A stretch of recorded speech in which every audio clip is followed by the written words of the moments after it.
Assalamualaikum warahmatullahi wabarakatuh. Alhamdulillah. Alhamdulillahilladzi nahmaduhu wa nasta'inuhu wa nastaghfiruh. Wa na'udzu billahi min syururi anfusina wa min sayyiati a'malina. May yudlil fala hadiyalah. Asyhadu an la ilaha illallah wa asyhadu anna Muhammadan abduhu wa rasuluh. Allahumma salli wa sallim wa barik ala sayyidina Muhammad wa ala alihi wa sahbihi ajma'in. Kaum muslimin sidang jamaah Jumat yang berbahagia,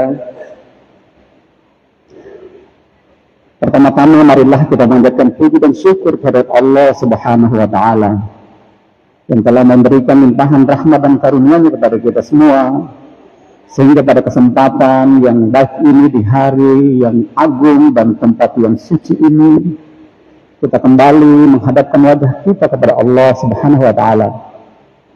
Saya selaku khatib akan selalu mengingatkan kepada kita semua, khususnya bagi diri saya dan kepada kita sekalian kaum muslimin semua, senantiasa marilah kita terus meningkatkan amal ibadah kita, senantiasa melaksanakan apa yang diperintahkan oleh Allah dan menjauhi semua yang dilarangnya, karena inilah yang menjadi wasiat terbaik dari generasi ke generasi yang membuat umat Islam bisa terus mendapati kehidupannya bahagia dunia dan akhirat.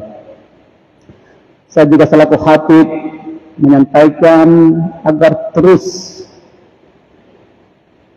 rutinitas kita,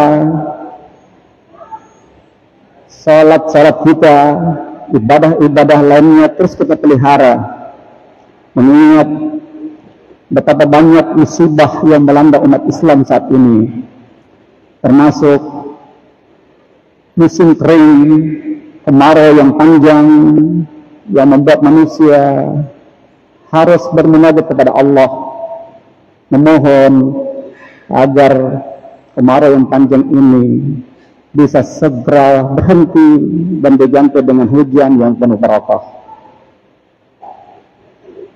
Kaum muslimin sedang jamaah Jumat yang berbahagia, ketika kita menyaksikan berita dunia maupun berita yang terjadi dalam negara kita saat ini, sesungguhnya kita menyaksikan hal-hal yang sesungguhnya kadang kita bertanya, apakah memang begini kehidupan dunia?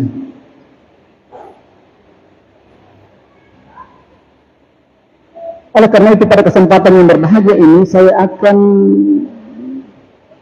menguraikan tentang ciri-ciri manusia modern di abad 21, di mana hal ini sudah diprediksi oleh banyak sosiolog, antropolog, bahwa abad 21 adalah abad di mana banyak benturan-benturan dari berbagai belahan dunia, termasuk kita dipertentangkan dengan berbagai macam sikap dan perilaku manusia yang tidak puas dengan kehidupan dunia. Sidang jamaah Jumat yang berbahagia, ciri yang pertama adalah saat ini hegemoni Barat terhadap dunia Islam sangat kuat. Hegemoni artinya adalah dominasi kepemimpinan Barat terhadap dunia Islam sangat menekan umat Islam sekarang ini.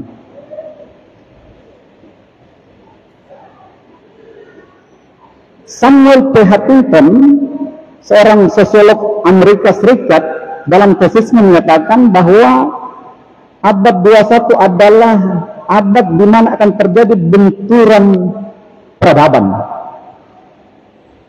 Sekarang kita sudah berada di abad 21. Awal abad 21 dan tidak lama lagi kita sudah berada pada pertengahan abad 21. Apa yang disampaikan oleh Samuel P.Huntington tadi tentang benturan peradaban, dalam tesisnya dia menyatakan bahwa abad 21 itu akan saling berbenturan kebudayaan, budaya Cina, Shinto, komunis, Barat, Islam, dan sebagainya, mereka akan saling berbenturan. Benturan-benturan seperti ini menurut Samuel P.Huntington merupakan sebuah sunatullah, sudah hukum alam. Sama halnya dengan dunia kita, bumi kita, akan selalu terjadi pergeseran-pergeseran bumi yang pada akhirnya melahirkan gempa, tsunami, longsor, dan sebagainya. Dalam peradaban umat manusia, benturan peradaban itu kini kita rasakan. Saudara-saudara kita di Timur Tengah mulai merasakan benturan peradaban itu, di mana yang paling keras benturannya adalah Barat lawan Islam. Beberapa waktu yang lalu, negara-negara Timur Tengah, Suriah, Irak, dan sebagainya, itu sudah hancur berantakan, kaum muslimin sekalian. Kini saatnya saudara-saudara kita di Palestina, di Gaza, merasakan itu, benturan itu. Hanya saya minta tadi kepada pengurus masjid, kita lanjutkan lagi kunut nazilah pada Jumat ini, sebagai bentuk solidaritas kita kepada saudara-saudara kita yang tak berdosa langsung mendapatkan serangan yang mematikan dari Israel laknatullah.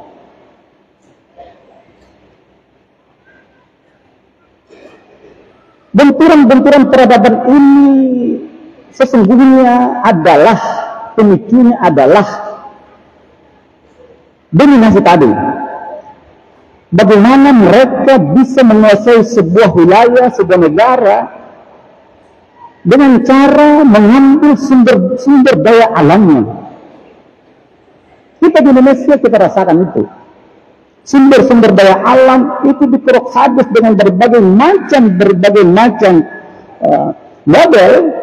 Ini karena kita tidak sadar kita dijajah secara ekonomi. Begitu juga dengan saudara-saudara kita di Timur Tengah, dibuatkan berbagai macam fragmen. Ada ISIS dan berbagai macam yang membuat kita saling hantam baku hantam, perang saudara. Saya bersyukur 4 hari yang lalu ada seminar yang dilaksanakan di ruang pola kantor bupati kita, yang dilaksanakan oleh polisi daerah Polda Sulawesi Selatan, yang tujuannya adalah agar kita masyarakat tidak menjadi intoleransi, tidak menjadi radikal. Yang menarik di situ, kaum muslimin sekalian, narasumber ketiga adalah Ketua Yayasan Moderasi Makassar. Ternyata Ketua Yayasan Moderasi Makassar ini adalah mantan duta besar ISIS Asia Tenggara yang sudah tobat. Dia menyatakan bahwa sesungguhnya kami masuk dalam kelompok ini karena ketidakpemahaman kami terhadap agama sama sekali tidak ada. Sama sekali tidak ada pemahaman agama kami. Sehingga ketika kami dicuci otak kami itu cepat sekali dan kami siap mati syahid dalam tanda kutip. Padahal apa? Bukan mati syahid, mati konyol. Melakukan bom bunuh diri di mana-mana. Membom orang, bom bunuh diri kalinya. Kalau dia meninggal tidak ikut berarti dia juga mati syahid. Bukan konsep bunuh diri katanya. Ini yang bahaya. Oleh karena itu kaum muslimin sekalian, awal 19 terjadi gerakan pembaharan Islam di Mesir. Ada Syekh Jamaluddin Al-Afghani, At-Tahtawi. Mereka sadar bahwa hanya dengan pendidikanlah kita bisa bangkit dari keterpurukan. Kita bersyukur di Maros ini lembaga-lembaga pendidikan sudah cukup banyak. Lembaga-lembaga pendidikan pesantren kita ada 27 lembaga pendidikan pesantren, 8 lembaga tahfiz Quran. Sekolah-sekolah yang dibina oleh pemerintah dari Dinas Pendidikan Nasional cukup banyak. Jangan sampai kita lalai yang membuat anak-anak kita tidak mendapatkan asupan pendidikan, teman-teman sekalian. Bayangkan nanti di Nusa Kambangan, itu duta besar tadi, baru dia diberikan buku-buku agama, baru dia pelajari buku-buku agama, ternyata ajaran Islam meningkatkan sangat bagus. Dia baru sadar, ternyata agama ini luar biasa. Oleh karena itu, marilah kita terus pelihara keyakinan kita, perilaku pengamalan dan pengalaman keberagaman kita, sehingga kita tidak didominasi, kita tidak ditekan oleh komunis, oleh Barat, di mana saat ini mereka sementara naik daun, menjadi negara-negara superpower, menindas negara-negara yang sementara berkembang, termasuk Indonesia. Sering dan agenda yang berbahagia. Kemudian ciri yang kedua adalah dari masyarakat modern abad 21 adalah sifat individualisme yang luar biasa. Individualisme ini adalah sifat mementingkan diri sendiri. Saya khawatir ada di antara kaum muslimin yang hanya mementingkan dirinya ketika menjadi kepala keluarga. Maksud saya adalah dia sibuk mengerjakan ajaran-ajaran agama, tapi anaknya sendiri tidak pernah diingatkan. Hai anak, sudah kau salat atau belum? Sudah kau mengaji atau belum? Kenapa kau tidak pergi mengaji? Ada orang tua itu sibuk saja ngaji, salat, tapi anaknya tidak pernah diperhatikan, dibiarkan saja.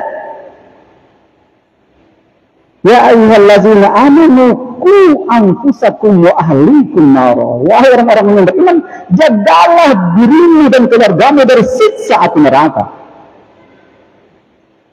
Individualisme. Kalau individualis, ya silakan, tidak ada masalah. Tapi kalau sudah ada isminya kaum muslimin sekalian, jangan sampai ini menjadi kita mendapatkan ciri itu sebagai manusia modern abad 21, di mana hanya mementingkan diri sendiri. Kita pusing dengan istri, dengan anak, apakah mereka sudah melaksanakan ajaran agama dengan baik atau tidak. Ciri yang ketiga kaum muslimin sekalian adalah sifat hedonisme. Hedonisme ini adalah sikap yang luar biasa cintanya kepada kehidupan dunia. Hubbud dunia. Hedon. Yang ditangkap oleh KPK sekarang ini adalah gaya hidup, pola hidup. Coba lihat. Orang tua luar biasa banyaknya uangnya. Anak-anak dibiarkan bergaya hidup mewah. Coba bayangkan. Akhirnya semena-mena terhadap orang miskin. Coba lihat. Gaya hidup kita. Akibatnya apa? Mereka lupa bahwa hidup ini hanya sementara saja. Hanya dunia saja. Padahal apa? Ada hari akhirat. Hari akhir menjadi kampung kita, kaum muslimin sekalian. Kasihan mereka tidak mendapat kontrol yang baik dari orang tua, bergaya hidup mewah. Ya kalau memang banyak uangnya, tapi kalau apalagi tidak ada uangnya, pas-pas bergaya hidup mewah. Tradisi kita adalah tradisi hidup bertasawuf di negeri ini. Kita harus biasa hidup sederhana. Masalahnya adalah banyak dari keluarga-keluarga di Indonesia ini tidak terbiasa hidup sederhana. Akibatnya apa? Ketika sudah ditangkap oleh Komisi Pemberantasan Korupsi, habis semua hartanya, dicopoti semua hartanya. Apa akibatnya? Kita mengingat peringatan Allah ketika Allah memberikan sebuah jabatan atas kehendaknya. Tetapi ingatlah, kalau Allah membalikkan itu dan membuat kita menjadi rendah dan lebih rendah dari binatang, Allah juga yang berkehendak. Sedang jamaah-jamaah yang berbahagia. Kemudian yang keempat adalah sifat konsumerisme. Jadi manusia modern ada dua satu. Konsumerisme ini adalah sifat suka membeli, belanja. Saya ketika menjemput jamaah haji di asrama Haji Sudiang, kadang terheran-heran dengan jamaah haji kita. Penuh emas di lehernya, di tangannya, kiri kanan, semua di tempat. Konsumerisme. Katanya ini sudah budaya, kebiasaan. Kami begini.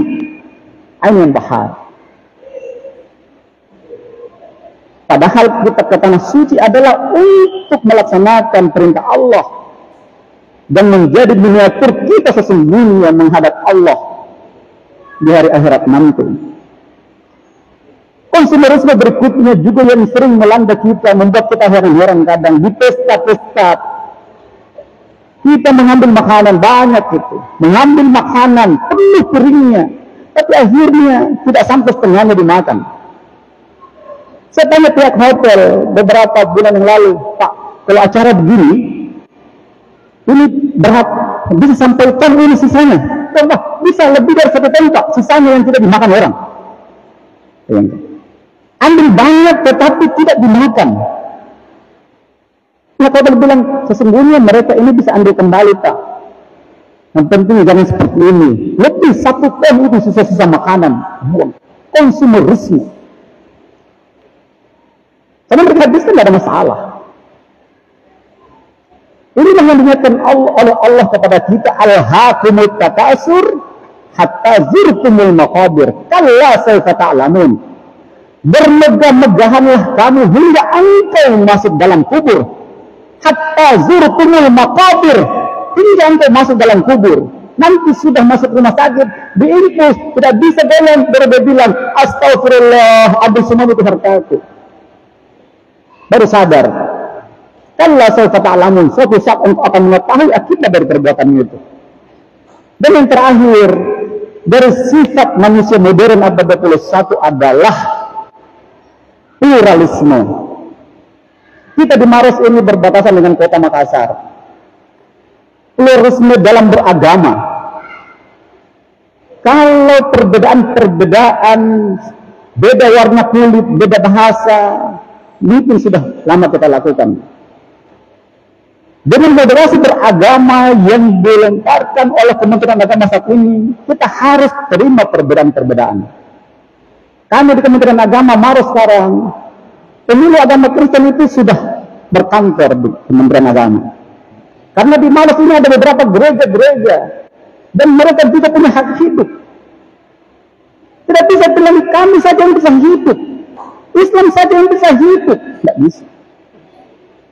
Karena mereka pun bisa menyatakan, kami Pak Kemenak tidak pernah meminta lahir dalam beragama Kristen. Sama yang kami tahu di Maros ini sebagai Islam, kami minta kepada Tuhan untuk tetap lahir dalam keadaan agama Islam. Tapi ternyata tidak. Itu yang dikatakan oleh Allah dalam Quran surat Al-Hujurat ayat 13. Ya ayyuhan nas, inna khalaqnakum min dzakarin wa unsa wa ja'alnakum syu'uban wa qabaila lita'arafu. Wahai manusia, sesungguhnya Allah telah menciptakan manusia dari jenis laki-laki dan jenis perempuan supaya mereka saling kenal mengenal. Jadi persoalan mata sipit, hitam, kulit hitam, apa semua, yang penting mereka punya Tuhan. Kita harus hidup bersama, karena tidak bisa tidak. Kita harus hidup bersama berdampingan. Dan hasil penelitian oleh Kementerian Agama dan itu Kementerian Agama, banyak umat Islam tidak mau bertetangga dengan agama lain. Oleh karena itu, ke depan kita akan semakin plural, sehingga kita harus terima kenyataan ini dengan tetap menjalankan ajaran agama kita berdasarkan keyakinan kita. Saya selalu bilang kepada setiap pertemuan, pahami keyakinan orang dalam beragama sebagaimana kita meyakini kebenaran agama kita. Kalau seperti ini cara meyakini agama kita, demikian juga dengan agama yang lain. Persoalan teologis itu urusan masing-masing, dan kita hanya yakin dalam hati, bukan kita menyalahkan mereka bahwa agama kami salah. Itu adalah hak kita dalam hati dan menyampaikan, inilah keyakinan saya dan inilah pilihan saya dalam beragama dan inilah yang memasukkan saya ke dalam surganya Allah. Demikian, mudah-mudahan manfaatnya. Barakallahu li wa lakum fil Qur'anil azim. Wa nafa'ani wa iyyakum bima fihi min al-ayati wa dzikril hakim. Taqabbal minni wa minkum tilawatahu innahu huwal ghafurur rahim.